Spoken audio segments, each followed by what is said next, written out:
Šio vakaro pasakojimas apie jauną mamą Jurgitą, kuri šiandien gyvena tarsi du gyvenimus.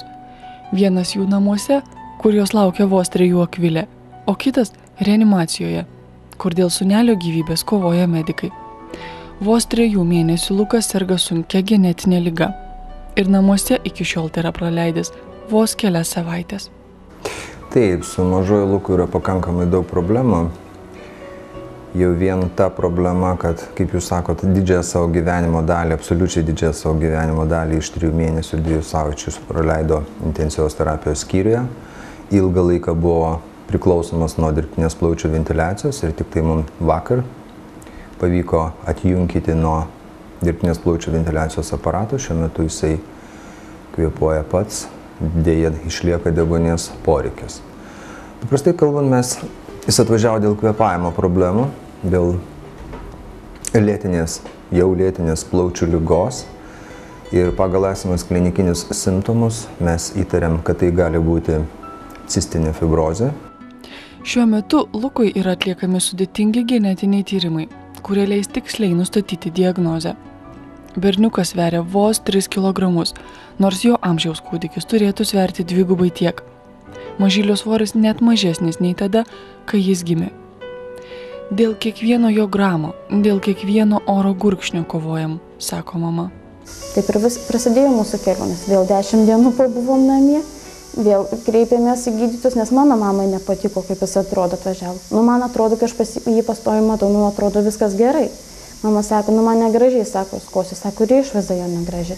Vėl supakavo mus, vėl į ligoninę nuvežė. Vėl po paros atvežė į klinikas vašičiai į reanimaciją. Paaiškėjo, kad rotavirusas mums. Vėl su plaučiukais negerai. Vėl 2 paras pagulėjom ir vėl į skyrių. Ir 3 savaitės pragulėjom, vėl paleido namo. Pakosinčius. O dabar jau 3 kartą jau man pačiai buvo neramu. Po 3 savaičių, kad vėl visai pradėjo man įkvėpė, pradėjo mėlynuot. Pasidarė pradžioj tamsiai violetinės, o po to lūpos vos nebalkšvos pasidarė, pats balkšvai melsvas. Paskambino, kad Lukui blogai, tai tėtis parlėkė iš darbo, senelis jau, griebė mažiuką ir tiesiai į ligoninę, ką darysi.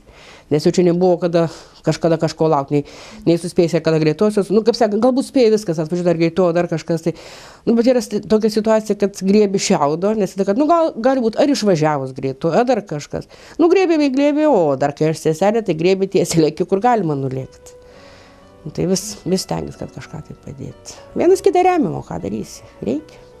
Tenai degonės, o iš skyriaus į reanimacinę pernešė sesutės ir įkvietė į reanimobilį iš Kauno. Tai nuo 23 taip iš čia ir gyvename. Galima sakyti, gyvenu palatą iš čia su juo. Tai kad nemiegu ir nevalgau čia. Išeinu įvairių lauką, ten šiek tiek retsikės, kada geresnis oras pavaikšto viską, bet dažniausiai tai prie jos sėdžiu. Buvo per Velykas grįžus namo, tai telefonas iš gydytojų tai iš balto turėjo pasidaryti raudonas, nes skambinėjau, ne kas valandą, bet gan ir dažnai, kas 2, kas 3 skambindavo, klausdavo, kaip būklė.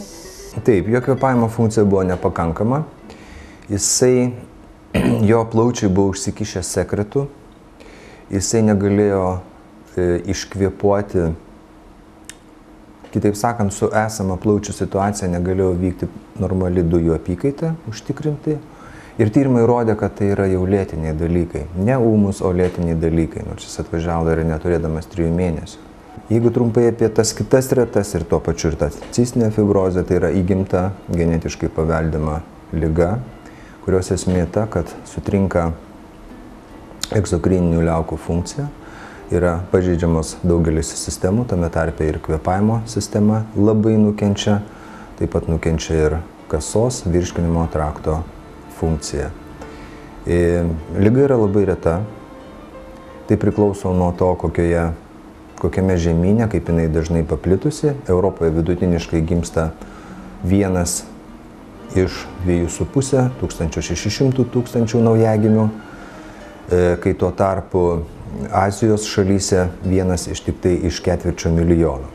Taip, kad tas paplitimas priklausomai be abejo nuo to, kaip tas genas tam tikroje populiacijoje yra nešiojamas. Genas, kuris atsakingas už šitą, kuris yra kaltas priežastis dėl šitos ligos. Lietuvoje kasmet gimsta maždaug 10-15 tokių ligonių. Jurgitai sūnelio liga buvo labai netikėta, tad prireikė nemažai pastangų susitaikyti su šia žinia. Buvo visko – praverktų naktų, savęs kaltinimo, kol pagaliau moteris rado savyje jėgų kovoti kartu su Luku ir padėti jam. Juolab, kad ateityje lengva nebus, reikės išskirtinio rūpesčio vaikų. Lukas pas mus jau yra 25 para, kiekvieną dieną prie jo yra mama ir aš tiesiog tokią mamą statyčiau kaip pavyzdžių kitoms mamoms. Tai yra labai stipri moteris, su kuria mes visada randam bendrą kalbą, kuri absoliučiai supranta ir tikrai labai sunkia situacija. Labai sunkia situacija, kuri mumis pasitikė ir tai nuostabi moteris, tikra mama. Nėra per šitą, kad lygiai 20 metų daugumą išgyvena, 20-30 metų daugumą. Tai yra mažesni procentai, bet vis ilgėliau, kad išgyvena. Tai dėjau tas viltis visas, kad mes būsim papulsim į tos procentus, kur išgyvensim ilgėliau. Ir stengiausi, paprasčiausiai negalvoti. Tikrai buvo sunku ir nesikį ir verkiau ir viską.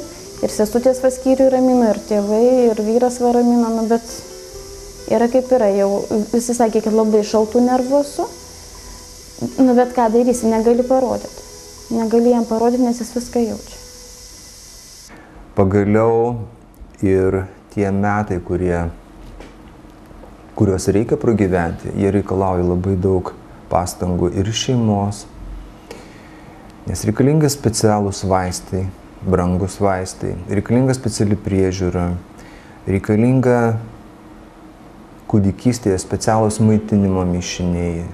Tai yra labai sunkus gyvenimas, nepaprastai sunkus gyvenimas. Ir daug kas klausia, kaip aš gyvenu, nesako ar dienom, ar parom, kaip, nesako, aš gyvenu tą minutę, nes nežinau, kas bus jam toliau. Nes vieną minutę jam yra labai gerai, kitą minutę jam yra super blogai. Tėvai ir kapinamės, abudu. Aš iš jo semiuosi energijos, o jis iš kur nežinau. Iš kur. Dabar Lukas profesionalių medikų rankose. Čia jo rūpinamasi ir Jurgitai ramu. Ji žino, kad gydytojai daro viską. Tačiau vos dienai kitai grįžus į namus, moteris ramybės čia neranda. Ir ne tik dėl to, kad nerimas dėl sūnelio neapleidžia nei minutei, bet ir dėl to, kad namuose slegia nepritekliai, o nedirbantis vyras nebesugeba išlaikyti šeimos. Tai suprantu, jums tai tikrai nesiskundžia ir kad čia bėdų su pinigėliais ir kad čia bėdų yra, tai jinai nesisako, reikia išpešti iš jos. Nesisako, bet kad mama mato. Mama sunku ir paslėpti. Toks dalykas, kad yra. Gal nuojauta, gal tras kažkas. Tai ir pats supranta, mama, kad gyvenimas nėra rožėm klotas, kai yra bėdos. Pradžioje buvo viskas gerai, kai būtų normaliai gautama atlyginimą. Būdavo, kad jo atlyginimas, ypač žiemą, būdavo jau atidedama jau mokesčiam, iš mano gyvenam. O dabar, jau kai jisai taip negauna normaliai atlyginimo, tai ir jau būna tai, kad aš jau nebeįstengiu kelis mėnesius netgi ir sumokėti.